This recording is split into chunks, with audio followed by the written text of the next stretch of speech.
వైరాగ్యం అంటే నీలో ఒక ప్రత్యేకమైనటువంటి రాగము. చాలా ఇంపార్టెంట్ పాయింట్ చూడండి.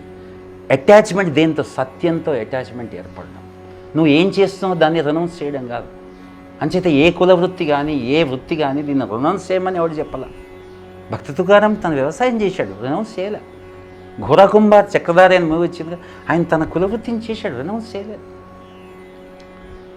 సో గీత కూడా మనకు కర్మయోగమే కదా. It's a gospel of selfless action, దాని పేరే. అది నిష్కామ కర్మని ప్రవచించినటువంటి గొప్ప గ్రంథరాజం.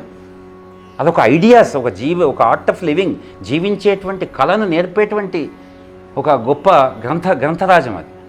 సో ఏంటి దాంట్లో ఏం చెప్పాడు? నిష్కామ కర్మాన్ని అడిగిన కర్మని త్యాగం చేయమంది. సో విషయం ఏంటంటే వైరాగ్యము అనేది మనకు మన అబ్జర్వేషన్స్ ద్వారా వచ్చిందే నిలబడుతుంది. ఉదాహరణకు ఒక పెయిన్ఫుల్ సిచ్యువేషన్లోకి వెళ్ళాం మన బంధువులకు ఎవరికో జరిగింది.